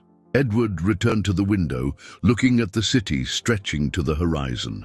Somewhere out there, Sophia was learning to live without hope, adapting to the routine of a shelter, perhaps starting to believe that he had broken his promise. There's one more thing, Henry Miller continued hesitantly. A journalist has been asking questions about you and Sophia. It seems someone is feeding information to the press. What kind of information? Speculations about your motivations, conspiracy, theories about rich men buying poor children. It's cheap sensationalism, but it could complicate our situation even further. Edward felt a wave of anger. Who's doing this? We don't know. It could be someone from the community where Sophia lived, someone who feels wronged by your interference in her life, or it could simply be... It's exactly what I said. Jealousy. Greed. Because she's getting something they're not. This shit is disgusting. This is real life shit and it's disgusting. And who are these grown, bull-headed, chicken-headed bitch? Who are they to get jealous over a little girl? Look, I hate this story. Be tabloid opportunism. What do we do? For now, we don't give interviews. We don't respond to provocations. We let the legal work speak for itself. But Edward, you need to understand. If this story leaks to the media in a distorted way, it could destroy any chance we have. Edward closed his eyes, feeling the weight of a battle that was just beginning. Each day that passed, Sophia spent more time in the shelter, further from the life he had promised to give her. And now, in addition to the legal barriers, he would have to fight against public opinion and possible sabotage. How long do you need to secure at least temporary guardianship? If all goes well, maybe 6 weeks. But Edward, I can't guarantee anything. A suspicious judge, a negative press story, anything can delay the process for months. Edward thought of Sophia, drawing alone on the shelter floor, holding tightly to that graduation diploma as her only memory of a happy day. Then we'd better get to work, he said with determination, because I'm not going to break my promise to her, no matter how long it takes, no matter what battles I have to fight. But as he left the office, Edward knew he was entering the most difficult fight of his life. And there were no guarantees of victory. The county courthouse was packed on Tuesday morning. Edward never imagined that a minor guardianship hearing could attract so much attention. Reporters squeezed into the back benches, discreet cameras captured every movement, and curious onlookers who had read about the case in local newspapers whispered malicious speculations. That morning's newspaper headline still burned in his mind. Wealthy businessman tries to buy orphaned child. Community denounces suspicious intentions. Sophia was sitting next to the attorney appointed by the state to represent her, a young woman who treated her with professional but distant kindness. The girl wore a simple dress provided by the shelter and held her graduation diploma in her hands, which had become her talisman amidst all that turbulence. Edward observed her from across the room, noticing how she had lost weight in recent weeks. Her eyes, once bright with curiosity and joy, now carried a sadness that seemed too great for a 7-year-old child. All rise, announced the bailiff. The family and juvenile court is now in session, presided over by the Honorable Judge Robert Sterling. The judge was a middle-aged man with graying hair and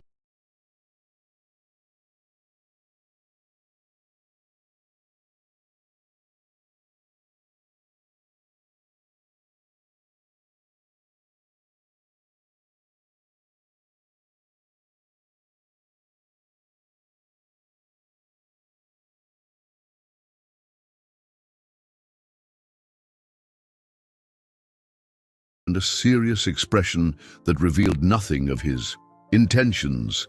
He examined the documents on his desk for long minutes before looking up.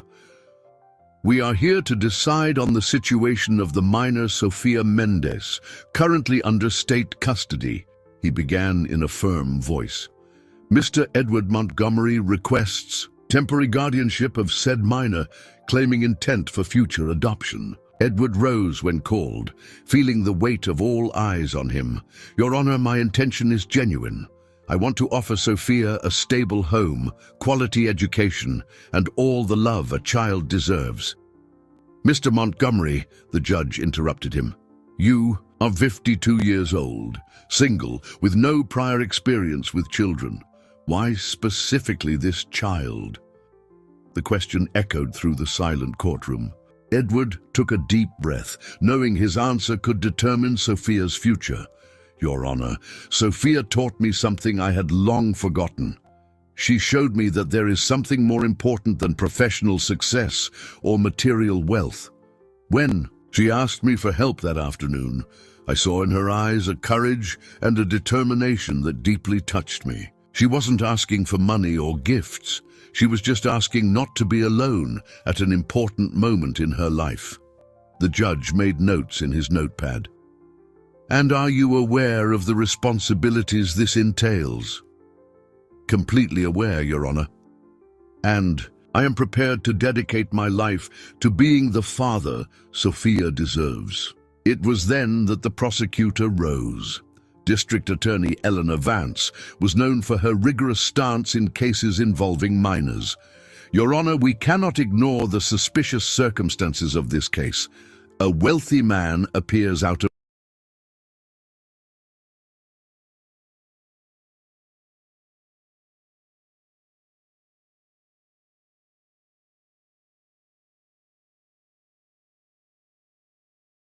that the prosecutor rose. District Attorney Eleanor Vance was known for her rigorous stance in cases involving minors. "Your Honor, we cannot ignore the suspicious circumstances of this case.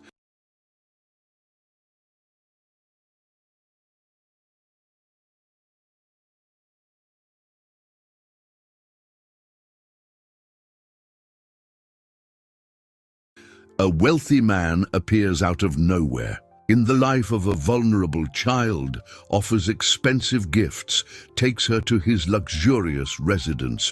We have a pattern here that cannot be ignored." Edward felt his blood boil, but Henry Miller held his arm, signaling for him to keep calm. "Furthermore," the prosecutor continued, "we have received reports from the community where the child lived, indicating legitimate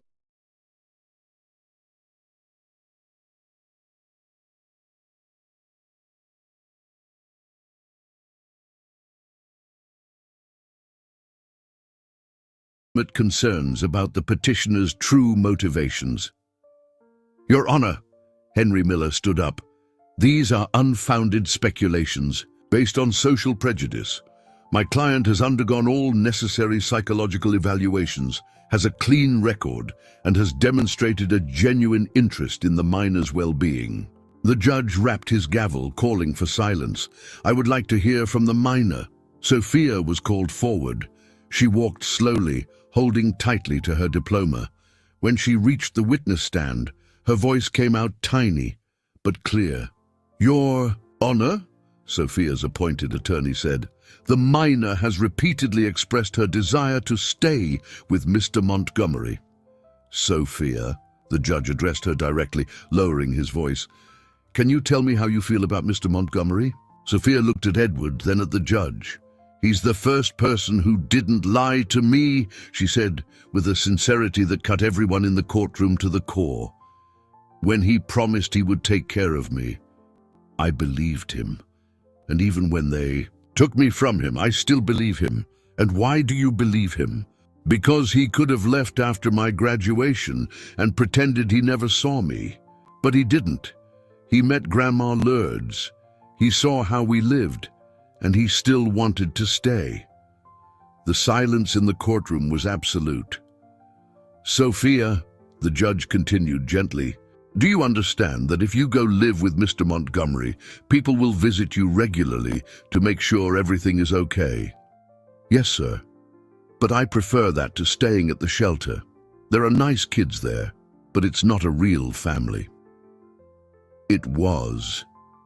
Then that Miss Lourdes entered the courtroom, supported by a cane and visibly frail but determined. Edward hadn't expected to see her there. She had been discharged from the hospital only 2 days before. "Excuse me, Your Honor," she said in a trembling but firm voice. "May I speak about my granddaughter?" The judge hesitated, then nodded. "Your Honor," Miss Lourdes addressed the judge with the respect of someone who grew up fearing authorities, "I raised this girl since she was a tiny baby. I don't have the signed papers, that's true, but I have love. And when I saw that, I couldn't properly care for her. Anymore, I prayed to God to send someone." She looked at Edward with tears in her eyes. "This man appeared when we needed it most. He could have given money and left, but he stayed. He saw Sophia crying and couldn't abandon her. If that's not a father's love, I don't know what is." A murmur grew in the courtroom, but the judge rapped his gavel again. "The court will take a 15-minute recess for deliberation." When the judge left, Edward approached Sophia. She ran into his arms, and he held her as if she were the most precious thing in the world. "Whatever the decision," he whispered in her ear, "I won't give up on you." Sophia just nodded, burying her and face in his chest, preparing to hear words that would change her life forever. The 15-minute recess felt like an eternity. Edward remained in the courthouse hallway, holding Sophia in his arms as she nervously played with her crumpled diploma. Ms. Lourdes was sitting on a nearby bench, clearly exhausted from the effort of coming all this way, but with her eyes shining with determination. Reporters tried to approach for questions, but Henry Miller kept them at bay. The lawyer was visibly tense, mentally reviewing all the arguments that could have strengthened or harmed the case. "Mr. Edward," Sophia whispered, "if the judge says I have to stay at the shelter, will you forget about me?" Edward held her tighter. "Never, Princess. Even if it takes years, I will keep fighting to have you with me. That's a promise that nothing and no one can make me break. All rise." The bailiff announced the judge's return. The courtroom fell silent as Judge Robert Sterling resumed his seat. He observed everyone present for long seconds before beginning to speak. Oh my God! "This is one of the most complex cases I have ever reviewed," the judge began, his voice echoing through the crowded courtroom. "We have a situation here that challenges legal and social conventions, but at its heart is something very simple: the well-being of a child." Edward felt his heart race. Sophia clung tighter to his hand. "After reviewing all psychological, social, and legal reports, after hearing all testimonies and considering all evidence presented, I come to the following conclusions." The judge paused dramatically. "First, I found no evidence to support the suspicions raised about Mr. Edward Montgomery's intentions. On the contrary, all evaluations indicate a man of integrity, with a genuine interest in the minor's well-being." A murmur of relief swept through the part of the courtroom where Edward's supporters were. "Second, the emotional bond between the petitioner and the minor is evident and healthy. Sophia clearly demonstrates her preference to remain under Mr. Montgomery's care." Sophia squeezed Edward's hand, barely containing her hope. "Third, I acknowledge the fundamental role Ms. Lourdes has played in this child's life. Although there is no legal documentation, the emotional bond is unquestionable and must be preserved." Ms. Lourdes wiped away tears with the back of her trembling hand. "Therefore," the judge continued, "I partially grant the request for guardianship. Mr. Edward Montgomery will have temporary guardianship of the minor, Sophia Mendez, for an initial period of 2 years with the following conditions." Edward could barely breathe. First condition, monthly visits from social workers to monitor the situation. Second condition, Sophia will maintain regular contact with Ms. Lourdes, considering her as an affectionate grandmother. Third condition, after the 2-year period, if everything proceeds adequately, Mr. Montgomery may request final adoption. The courtroom erupted in diverse reactions. Some applauded, others protested. Reporters furiously took notes. Sophia looked at Edward with shining eyes. "Does that mean I can go home with you?" "Yes, Princess," Edward replied, his voice choked with emotion. "You can come home." She let out a cry of joy and threw herself into his arms, the diploma finally. Falling to the floor, Edward lifted her, spinning her in the air as tears of happiness streamed down his face. "Fourth and final condition," the judge said, rapping his gavel to restore order. "Mr. Montgomery must provide all necessary documentation to officially regularize the minor's civil status, including a birth certificate and other identity documents." "I accept all conditions, Your Honor," Edward said formally, though his voice trembled with emotion. Ms. Lourdes slowly approached, supported by her cane. Sophia got down from Edward's arms and ran to hug her. "Grandma, now I have a real family, but you'll still be my grandma forever." "Of course, my dear," Ms. Lourdes whispered, stroking the girl's hair. "And now you have a father who will care for you as you deserve." She looked up at Edward. "Thank you, sir, for everything." Edward knelt in front of her. "Thank you, Ms. Lourdes, for caring for her, for giving me the chance to meet her, for teaching me what truly matters in life." Henry Miller approached with the papers for signing. "Edward, do you realize what just happened?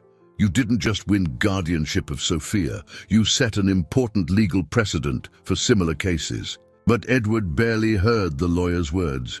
He was watching Sophia show her diploma to Ms. Lourdes, excitedly telling her about living in the penthouse, about the room that would be all hers, about the books they could read together.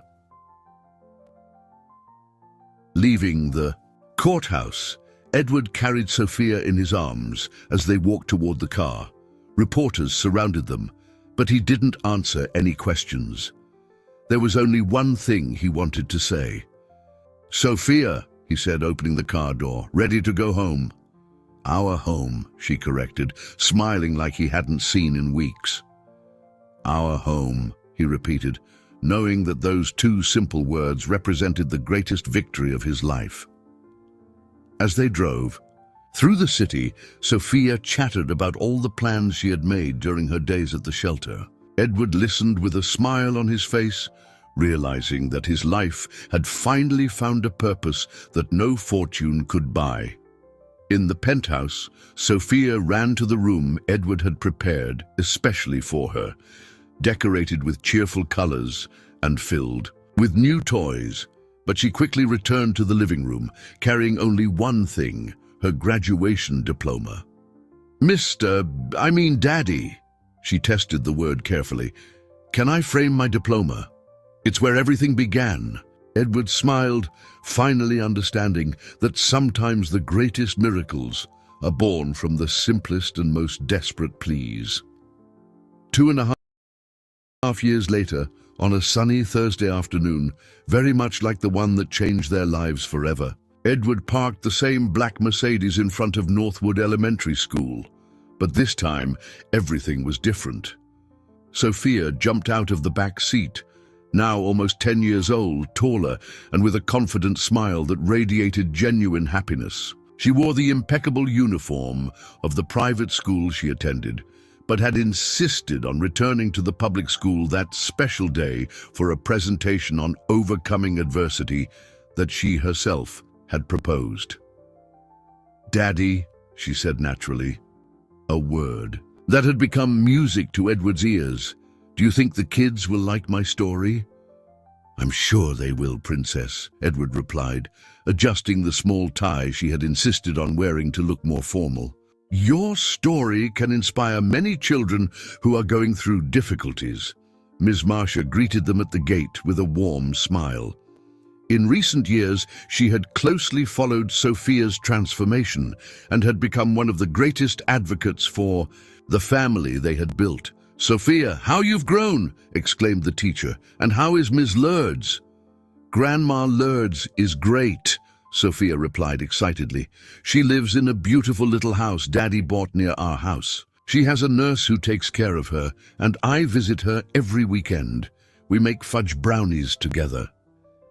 Edward smiled, remembering the cozy house he had bought for Miss Lourdes, a simple but dignified place with a garden where she could grow her flowers and receive friends for conversation. The old woman's transformation had been almost as dramatic as Sophia's.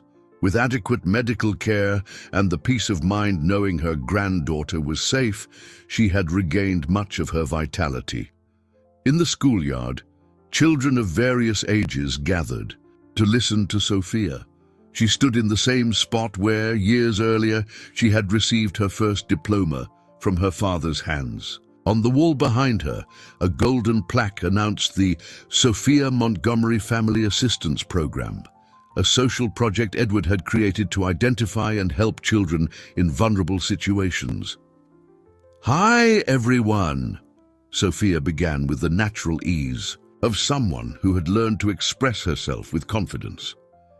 "My name is Sophia, and I want to tell you how a very terrifying plea turned into the greatest blessing of my life." Edward watched from the back of the yard.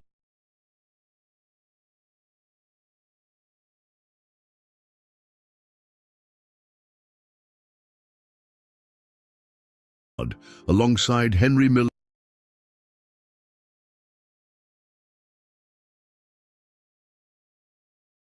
and Carla Jenkins from Child Protective Services, who had become an ally after closely following Sophia's development in recent years.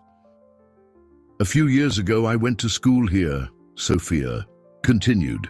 "I lived in a shack with Grandma Lourdes, who was very sick on the day of my kindergarten graduation. I was so afraid of being the only child without family." The children listened with rapt attention.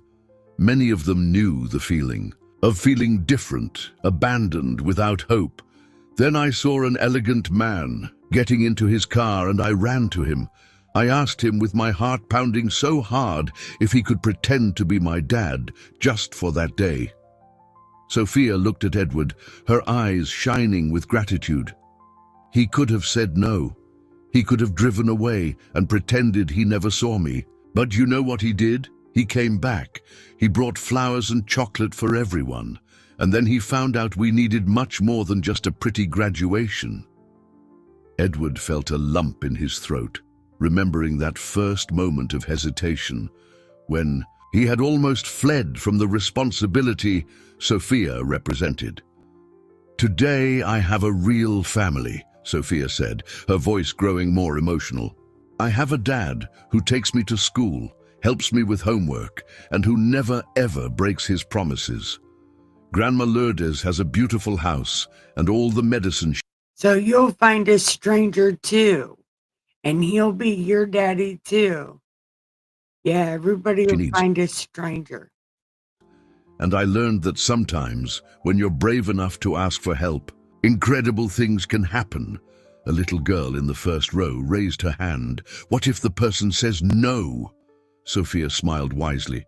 "Then you ask someone else, and another, until you find someone with a heart big enough to help, because good people exist, even when it seems they don't." After the presentation, several children approached Sophia to ask questions. Edward watched her interact naturally, giving hugs and words of encouragement to the younger ones. "She's a special girl," Carla Jenkins commented. "You've built something beautiful together." "She taught me more than I could ever teach her," Edward replied. "She showed me that there are forms of wealth that cannot be measured in money." Later, in the car on the way home, Sophia played with the same graduation diploma, now framed and a little faded by time. "Daddy," she said suddenly, "do you regret stopping the car that day?" Edward laughed. "Sophia, that was the best day of My life. It was the day I discovered that family isn't about blood, but about love and choice. And you chose to stay with me even when it was hard. Especially when it was hard, because that's when I discovered you were worth any fight. When they arrived at the penthouse, Ms. Lourdes was waiting for them in the living room, more radiant than Edward had seen her in months. Her white hair was neatly combed, she wore a new dress, and there was a special sparkle in her eyes. "Grandma!" Sophia ran to hug her. "How was your presentation at school?"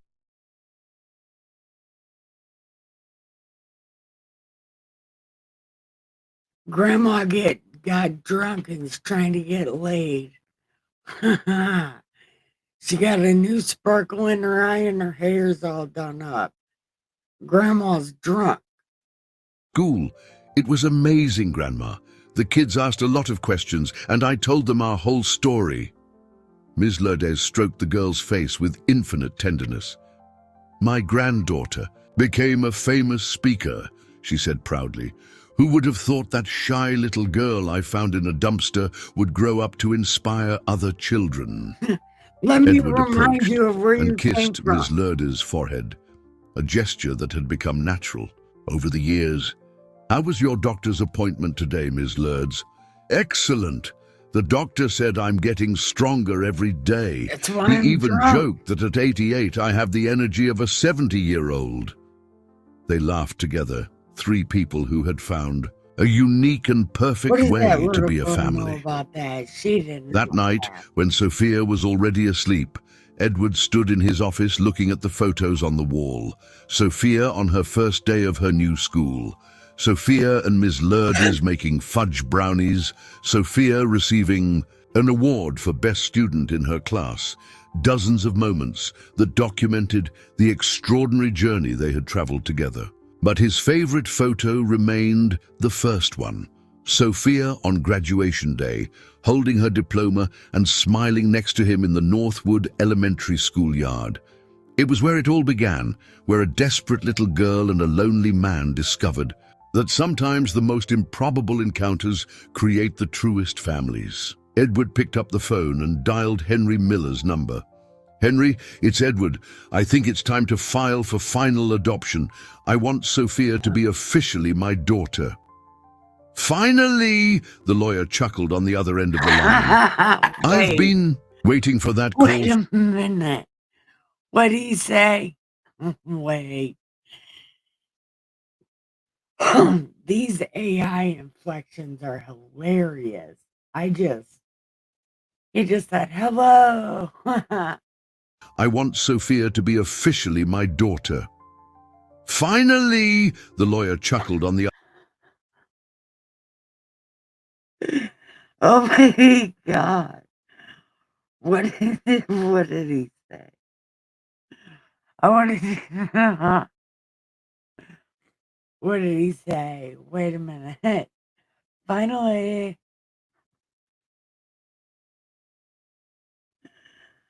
I can't. I can't. Why? Why? Listen. Finally. "It's Edward. I think it's time to file for final adoption. I want Sophia to be officially my daughter." "Finally!" The lawyer chuckled on the other end of the line. "I've been waiting for that call for Why? months. With your exemplary record, it should be much simpler this time." Edward hung up and went to check on Sophia in her room. She slept peacefully, hugging a teddy bear he had given her on their first Children's Day together. On the bedside table, the framed diploma caught the lamplight, reminding him every day that the greatest miracles can be born from the simplest pleas. "Thank you," Edward whispered to no one in particular, perhaps to destiny, perhaps to the courage of a 7-year-old girl who Or had changed maybe his to life God. forever. Do you ever think Sophia about that? stirred in her Maybe sleep God. and mumbled something that sounded like, "Daddy!" And Edward knew he had found his true wealth, a family built not by blood ties, but by choice, love, and the willingness to fight for those we love. In the silence of the night, He could almost hear the echo of that desperate little voice on the afternoon that changed everything. "Mister, could you be my dad at my graduation?" And for the thousandth time, Edward smiled, knowing he had given the only possible answer: yes. Okay. Now, wait a minute. I gotta do something. Okay. I'm doing it now. Wait, what's happening?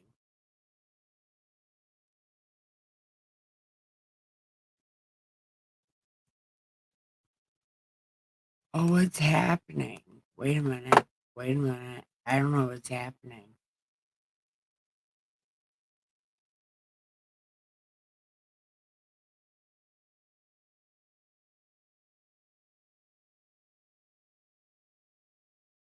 Okay. Am I still live? Okay. I'm gonna have to end this because I don't know what's happening. I love you so much. I don't know what's happening.